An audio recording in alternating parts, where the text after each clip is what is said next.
CET-PG 2027 political science की तैयारी कर रहे हो लेकिन समझ नहीं आ रहा कि प्रिपरेशन को आखिर स्टार्ट कैसे किया जाए, क्योंकि CET-PG पॉलिटिकल साइंस 2026 ने आज तक के सारे रिकॉर्ड्स को तोड़ दिया है। तो इस साल जो कट ऑफ गई थी पॉलिटिकल साइंस में CET-PG 300 आउट ऑफ 300, जिससे 2027 के बच्चे बहुत ही ज्यादा डर गए हैं। समझ नहीं आ रहा है कि इतने हाई कंपटीशन को कैसे फेस करेंगे, प्लस कंपटीशन को कैसे करने वाले हैं।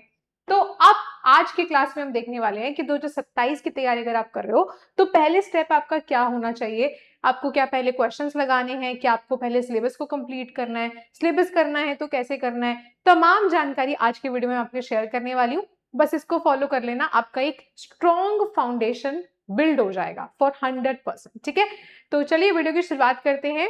एंड वीडियो को अगर आप पूरा देखोगे तो प्लीज सारे स्टेप्स को अपने लाइफ में फॉलो करना, ठीक है।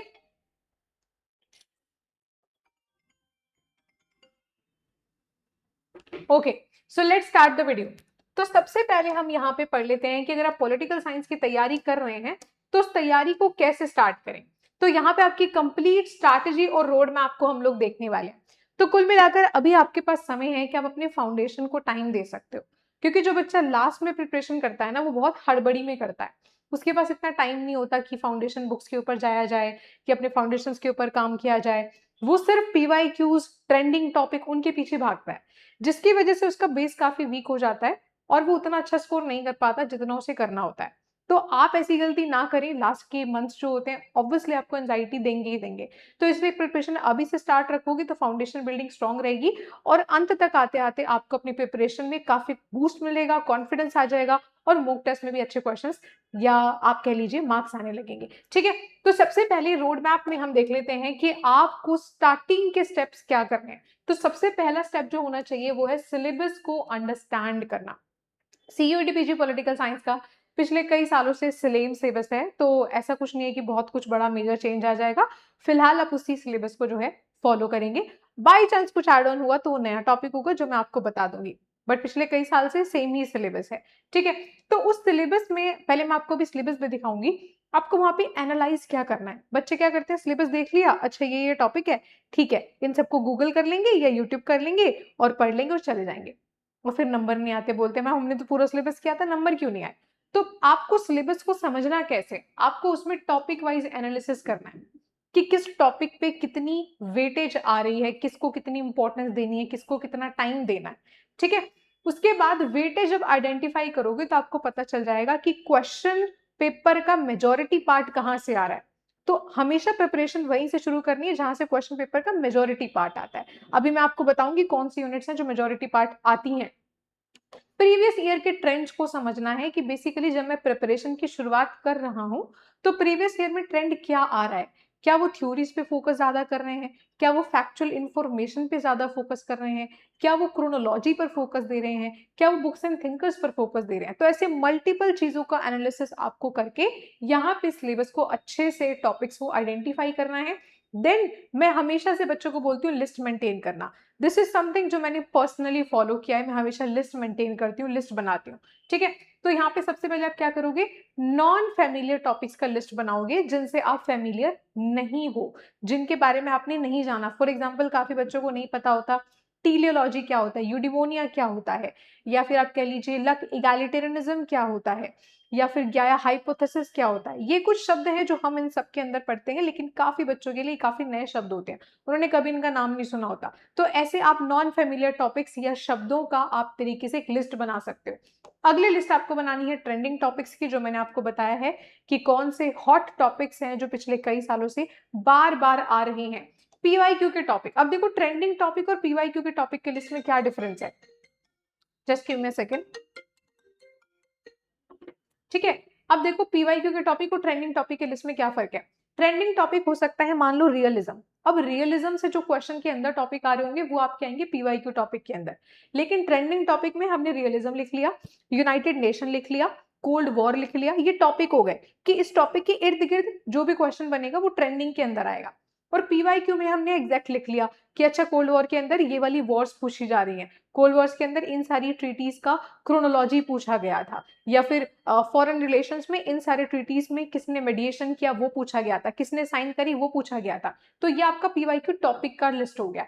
देन आपको डिफिकल्ट टॉपिक का लिस्ट बनाना है जो स्टूडेंट टू स्टूडेंट वेरी कर सकता है कि आपको पूरे सिलेबस में से पर्सनली कौन से टॉपिक्स डिफिकल्ट लगते हैं। तो ऑब्वियसली डिफिकल्ट लगते हैं तो they need more attention and more time, तो ये आपको पर्सनल बनाना पड़ेगा। तो मैं आपको सिलेबस दिखा देती हूँ, सिलेबस को एनालाइज कैसे करना है वो मैं आपको बता चुकी हूँ। देखो ये सिलेबस जो है ना ये कॉमन है सबके लिए, है ना, हर एक बच्चा इसी कॉमन सिलेबस को पढ़ के जा रहा है। लेकिन अगर हर बच्चे के पास सिलेबस गिवन है तो हर एक बच्चे के 300 में से 300 नंबर क्यों नहीं आ रहे? क्योंकि जहां पे ये सिलेबस लिखा है ना ये सिर्फ एक ब्लूप्रिंट है। एनटीए ने ये नहीं कहा कि हम सिर्फ यही पूछेंगे, ये ब्लूप्रिंट है कि इसके इर्द गिर्द चीजें पूछी जाएंगी। फॉर एग्जाम्पल मैं आपको बताती हूँ, जैसे देखो इंटरनेशनल रिलेशंस का सिलेबस कितना छोटू सा दे रखा है, लेकिन कितने सारे सवाल इसके अंदर आते हैं। इसके अंदर अटलांटिक चार्टर पूछ लेते हैं, अंटार्कटिका की ट्रीटीज वगैरह को पूछ लेते हैं। उसके अलावा कोल्ड वॉर में कौन सी ट्रीटी कब हुई थी, कौन से लीडर्स के बीच में हुई थी, कौन सा डॉक्ट्रिन था, निक्सन डॉक्ट्रिन था, ट्रूमैन डॉक्ट्रिन था। उसके अलावा यहाँ पे इस बार कुछ नई किताबें भी पूछी गई थी जो काफी बच्चों को नहीं पता थी, मैंने तो बैच में करा रखी थी, जैसे कि स्मॉल इज ब्यूटीफुल पूछा था। उसके अलावा यहाँ पे कुछ ऐसे थिंकर्स पूछे जो डायरेक्टली यहाँ पे नहीं लिखे हुए हैं। उसके अलावा यहाँ पे कुछ इंटरनेशनल लेवल की वॉर्स के ईयर्स को पूछा गया था, जैसे कि ईरानियन वॉर, यहाँ पे ईरान का वॉर का कोई जिक्र है नहीं है, तो इसका मतलब ये बेसिक है, सिर्फ इसके इर्द गिर्द चीजें पूछी जाएंगी और इनके अंदर मल्टीपल थाउजेंड्स ऑफ टॉपिक्स हैं जो आपको पढ़ने हैं। तो आपको क्या लगता है इतना सा सिलेबस है, अरे ये तो हम यूं पढ़ लेंगे यूट्यूब से देख के, इसके लिए किसी बैच या किसी स्ट्रक्चर्ड कोर्स की जरूरत थोड़ी होती है।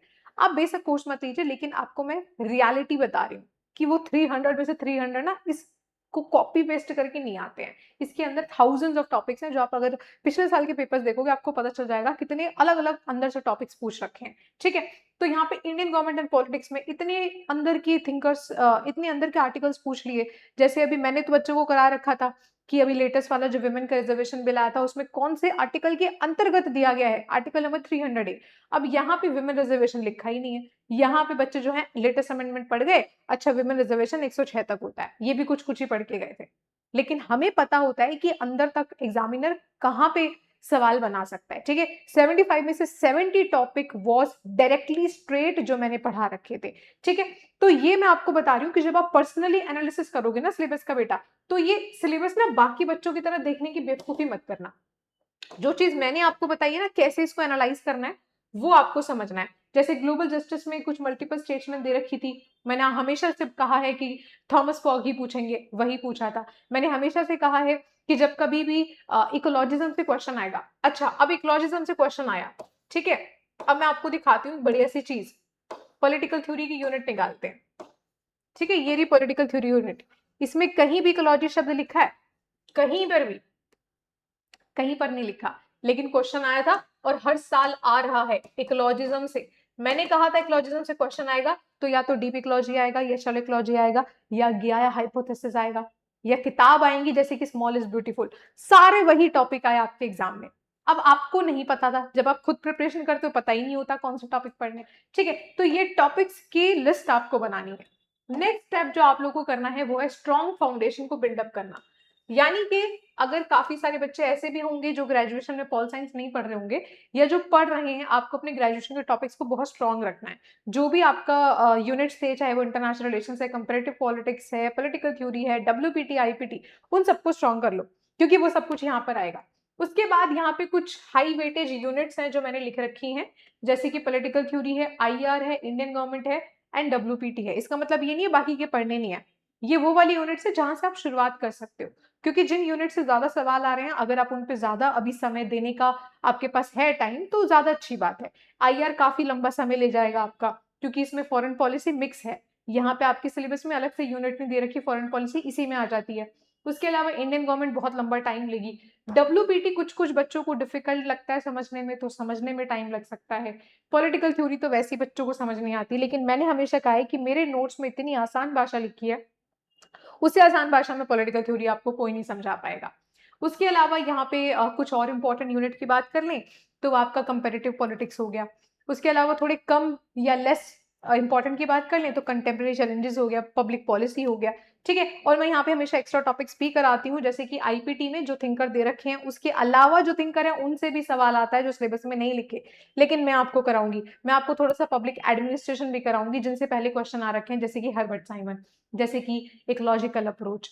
उसके अलावा आपको डेली कंसेप्चुअल रिविजन करना है और उस कंसेप्ट से रिलेटेड कुछ कुछ क्वेश्चंस को प्रैक्टिस करना है, क्योंकि क्वेश्चन प्रैक्टिस करके पता चलेगा आपको कि आपने जिस टॉपिक को पढ़ा है वो आपको किस हद तक समझ में आया है, ठीक है। तो जैसे मेरे नोट्स में हमेशा हर एक कंसेप्ट के बाद क्वेश्चंस होते हैं। बाकी आप अगर आप पर्सनली पढ़ रहे हो तो आप जो है क्वेश्चंस को अलग अलग जगह से सर्च करके भी अटेम्प्ट कर सकते हो, डिपेंडिंग ऑन यू कि आप कितनी मेहनत करना चाहते हो। वरना रैंडमली टॉपिक पढ़ोगे, आज ये पढ़ा कल वो पढ़ा, क्वेश्चन लगा ही नहीं रहे, पता ही नहीं चलेगा क्वेश्चन आता कैसे है, फिर बोलोगे क्वेश्चन में मैम नंबर क्यों नहीं आ रहे, हमने तो पढ़ा था। नेक्स्ट आपको स्मार्ट स्ट्रैटेजी फॉलो करनी है। आपको रैंडमली नहीं चलना कि आज मन किया आईआर पढ़ लेते हैं, आज मन किया डब्ल्यूपीटी पढ़ लेते हैं। स्मार्ट स्ट्रैटेजी करनी है, डेली के टारगेट कि इतने दिन में मेरे को इस यूनिट को खत्म करना है, आज मैं इस यूनिट का ये टॉपिक करूंगा, कल ये, परसों ये। हमेशा 1-2 दिन का बफर रखो, बीच में कहीं जाना पड़ गया या बीमार हो गए तो उन 1-2 दिन में कवर अप कर लेना, ठीक है। वीकली रिविजन के टारगेट रखने हैं कि संडे में मैंने पूरा जो वीक में पढ़ा है उसका रिविजन करना है। एमसीक्यूज और मॉक टेस्ट अभी थोड़े कम लगाने हैं, लेकिन लगाने क्यों है, ताकि पता चल सके कि सिलेबस में क्वेश्चन आ कैसे रहे हैं, वरना रैंडमली अंधाधुंध कुछ भी पढ़ते रहोगे। उसके बाद थोड़ा बहुत करंट अफेयर्स पे ध्यान रखना है, जैसे कि मैंने बताया 106 अमेंडमेंट से क्वेश्चन आया था। उसके अलावा कई सारे इंटरनेशनल ऑर्गेनाइजेशंस के अंदर बदलाव हुए हैं, जैसे कि आसियान के अंदर 11वां मेंबर जुड़ चुका है ना। ब्रिक्स का जो यूरोजोन था उसके अंदर एक नई कंट्री जुड़ गई थी, बल्गेरिया, इस साल, ठीक है, 1 जनवरी को। तो ऐसे करंट अफेयर आपको पता होने चाहिए जो आपके सिलेबस के साथ रिलेट करते हैं। अब मंथ वाइज स्ट्रैटेजी की बात करें तो 1 से 3 महीने में आपको अपने सारे बेसिक्स क्लियर करने हैं, जितने भी सिलेबस में दे रखे हैं और ग्रेजुएशन के बेसिक्स के। देन मंथ 4 से आपको थोड़ा पीवाईक्यूज और एडवांस टॉपिक की तरफ चलने लगना है। एडवांस्ड कौन से, वही वाले जो मैंने आपको बताया था, अनफेमिलियर टॉपिक। देन मंथ 5 से आपको consistent revision plus mock test पे फोकस देना है। और मंथ 6 या लास्ट का जो रिवीजन होता है वो तो आपको पता ही है, वो तो बहुत ही ऐसा प्रेशरिंग टाइम होता है। क्यों होता है प्रेशरिंग टाइम, क्योंकि उस समय आपका कॉलेज के अंदर भी जो है आपके सेमेस्टर एग्जाम्स चल रहे होंगे, तो इस टाइम पे लास्ट तक आते आते आपके पास बहुत कम टाइम बचेगा प्रिपरेशन के लिए, इसलिए अभी टाइम है तो उस टाइम का उपयोग कीजिए, ठीक है। तो मोटिवेशन कहाँ से आएगा, मोटिवेशन आता है सिर्फ कंसिस्टेंसी से। तो अगर आप डिसिप्लिन रहेंगे, रिविजन करेंगे, प्रैक्टिस करेंगे, तो सिलेक्शन यहाँ पे 100% है, ठीक है। प्लस अगर आपको मेरा साथ चाहिए तो मैं तो हमेशा आपके लिए यहाँ पर अवेलेबल हूँ, समय समय पर बताती रहूंगी कौन सा टॉपिक कितना इंपॉर्टेंट है, समय समय पर आपको रोज क्लास कराती हूँ 5 बजे, ठीक है। और अगर आपको बैचेस में जुड़ना है, हमारी पिछले साल की ऑल इंडिया रैंक 6 भी हमारे ही बैच से थी, तो आप मुझसे जुड़ सकते हैं swati.yadav@adda247.com पर। यहाँ पर आप शेयर कर सकते हैं अपना नेम, अपना व्हाट्सएप कॉन्टैक्ट नंबर और अपना क्वेरी या फिर बैच नेम मेरे साथ। प्लस किसी भी कोर्स को एनरोल करने के लिए वेबसाइट या फिर एप्लीकेशन से इस कोड का यूज करेंगे स्वाति30, तो आपको मैक्सिमम डिस्काउंट मिलेगा। एक और एडिशनल चीज बताती हूँ कि अगर आपको हमेशा अप टू डेट रहना है कौन सी क्लास कब हो रही है, तो आप मेरे टेलीग्राम को जरूर ज्वाइन कर लेना। टेलीग्राम का नाम होने वाला है political science by Swati ma'am अड्डा 24/7, ठीक है। प्लीज इसको जरूर ज्वाइन कर लेना, बिकॉज सारी इंपॉर्टेंट अपडेट, इंपॉर्टेंट एमसीक्यूज या कह लीजिए करंट अफेयर्स आपको इसी टेलीग्राम चैनल पर देखने को मिलेंगे।